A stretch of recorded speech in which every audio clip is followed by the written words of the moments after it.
The Monday morning sky cast a pale, cold blue over the city, as if everything had been scrubbed clean and meticulously arranged to hide every crack.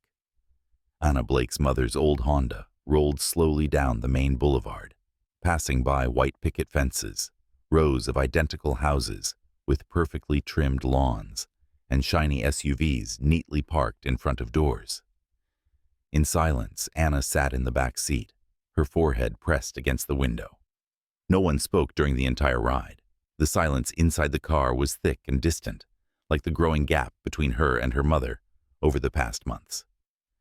When the car turned into the grounds of Evergreen Heights High, the school building appeared, tall and modern, with banners hanging proudly proclaiming, "Reaching new heights through unity."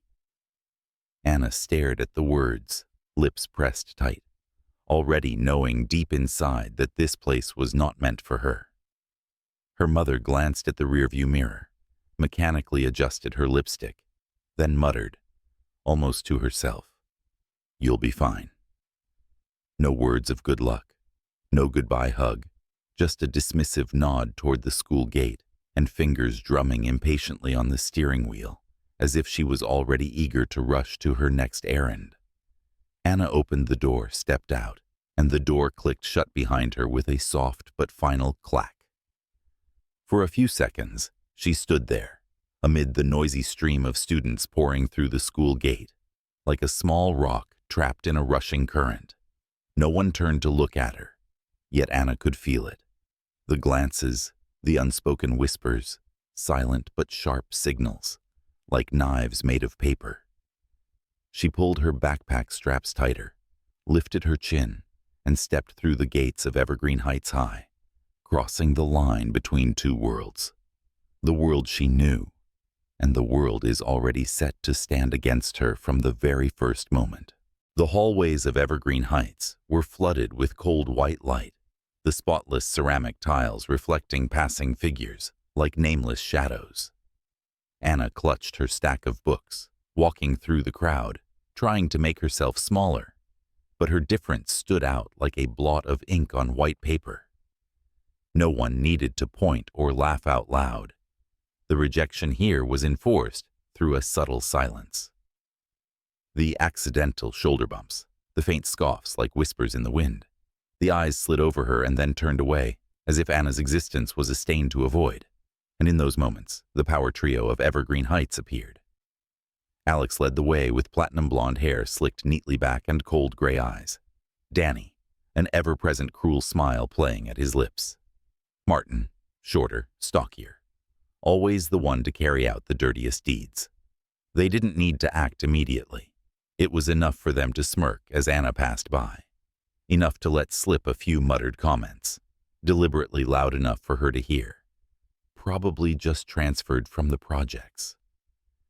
Trying so hard to look classy, aren't we? Anna heard it all, felt it all, but she did not stop. Inside her, every word, every shove, every contemptuous glance was recorded into an invisible notebook, not for complaints, not out of weakness, but to wait for the right moment, the one moment they would never see coming. Evergreen Heights didn't need direct words to drown a person.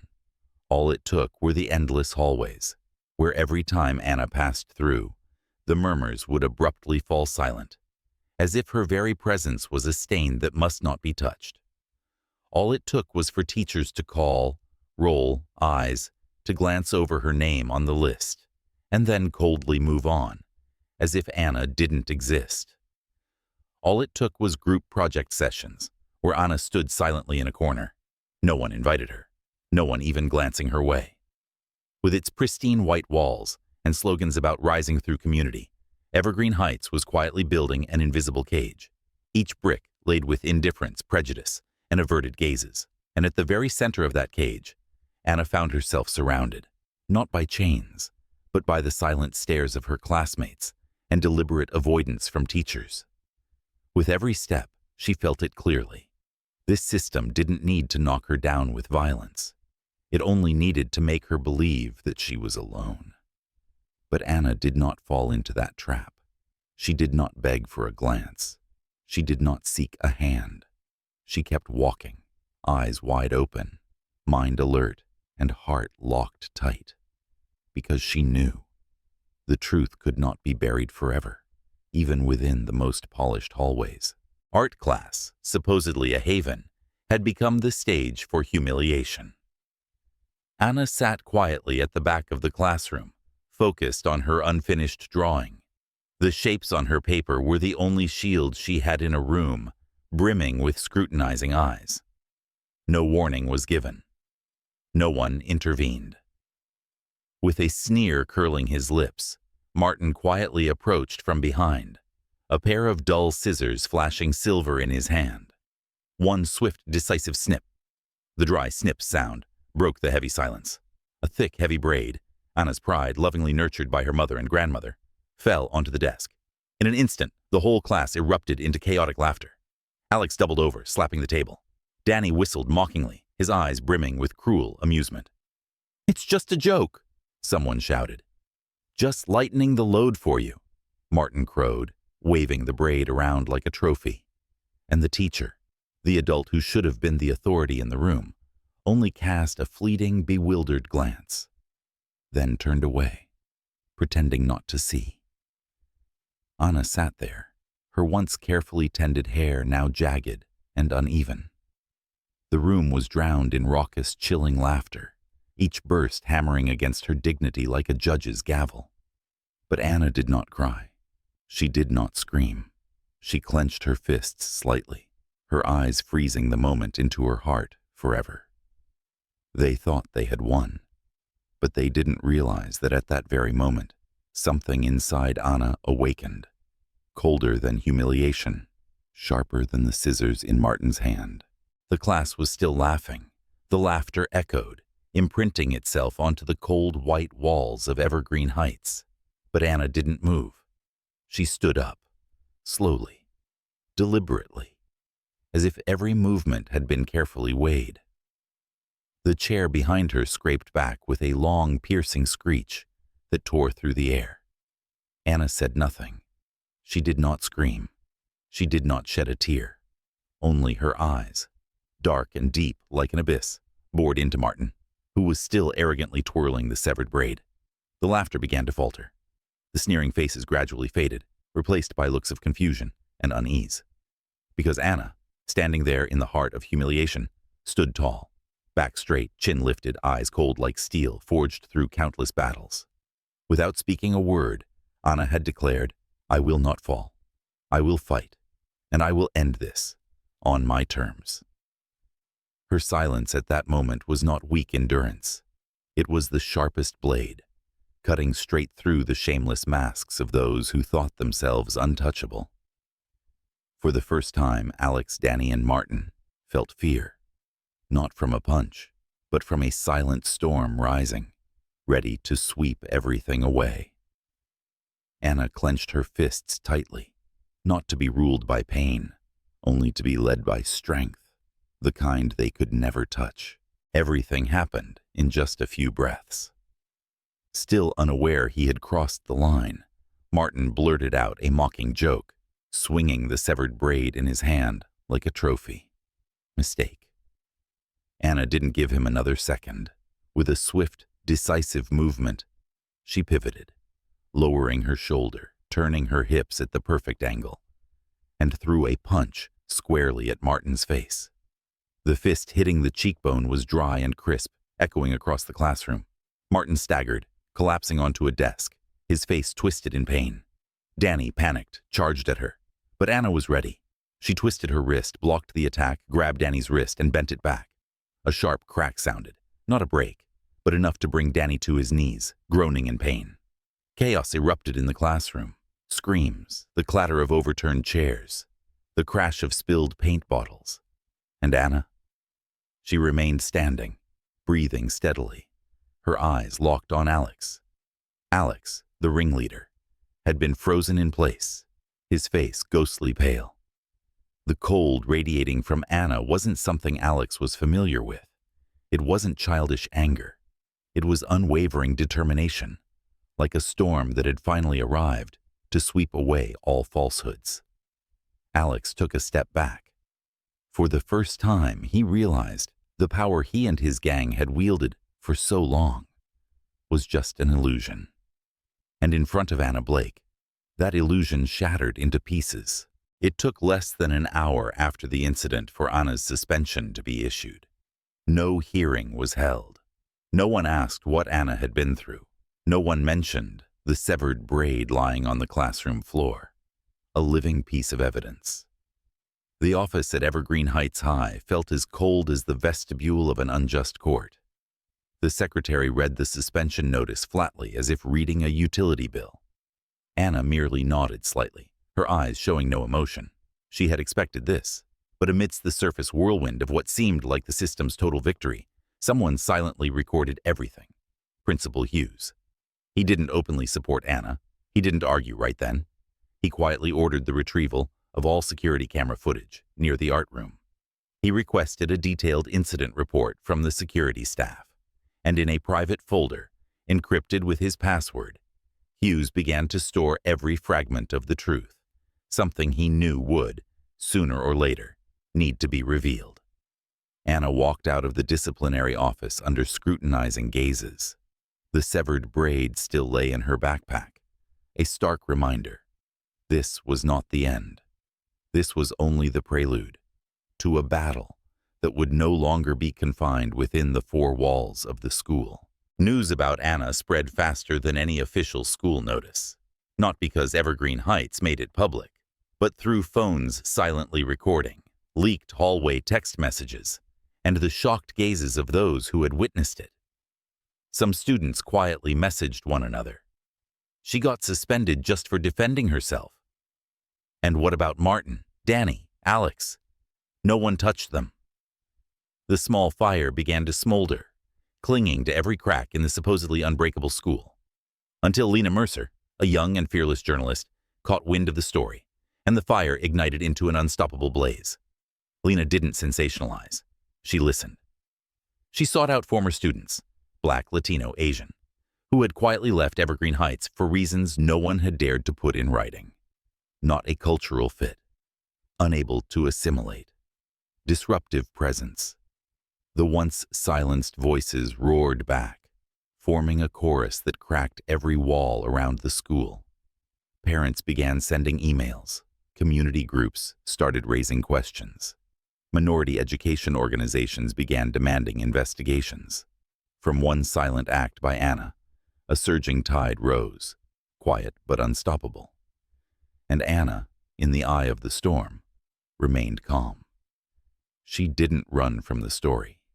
She was the one who had lit this flame. Anna didn't shout in a crowd. She didn't march with signs in hand.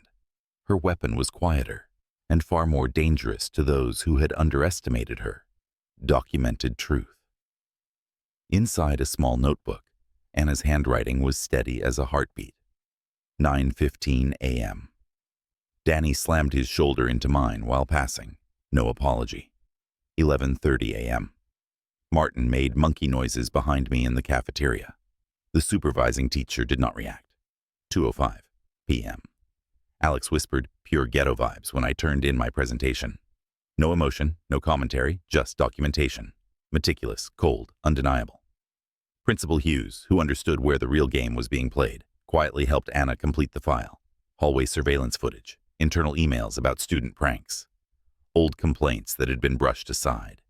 Each small piece, each seemingly scattered detail, was assembling into a larger picture, a system that nurtured hatred through silence. Anna was no longer writing just for herself. She was building an indictment out of truth, one that no excuse could cover, once exposed to the light. And in the long nights, when the memory of her severed braid still burned within her, she reminded herself, if no one will protect me, I will protect the truth. One heavy afternoon, Anna sat across from journalist Lena Mercer in the school's old media room. There are no stage lights, no amplified microphones, just a simple camera, and a silence waiting for her to fill.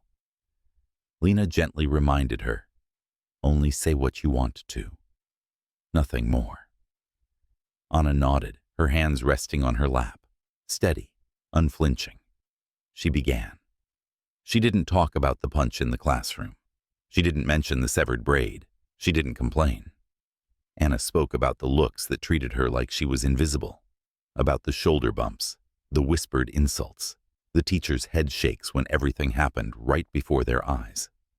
They didn't have to scream in my face to make me feel small, Anna said, her voice soft but sharp, like a blade slicing through the mist. They just needed to laugh when I hurt and stay silent when I was humiliated. When Lena asked, "What do you hope to get from telling your story?" Anna didn't hesitate. "I don't want pity. I'm not asking for forgiveness. I want justice. I want the respect I should have had from the beginning, simply because I'm human." No tears, no shouting, only certainty, a slow-burning fire that no one could extinguish. When the interview ended, Lena didn't need to add effects and didn't need sensational headlines. Anna's calm, unyielding voice was enough to resonate far and wide. Anna stepped out of the room, the late afternoon casting long shadows over the schoolyard. The wind blew through her newly short-cropped hair, and for the first time, she didn't feel loss. She felt strength. Just 1 week after Anna's interview video aired, Evergreen Heights High could no longer maintain its polished facade of fake tranquility. Questions poured in from the press, from parents, from the community. Why the silence? Who allowed this to happen? No one could shield the once powerful trio anymore. Martin, the one who had cut Anna's hair, was suspended indefinitely, his disciplinary record heavy. His family pulled his enrollment records overnight, slipping away like fugitives. Danny, the one who mocked her in every hallway, was forced to transfer schools, his file now attached with the phrase, "systematic bullying behavior." Alex, who orchestrated everything from the shadows, smiling coldly, remained at Evergreen Heights, but he was no longer in power.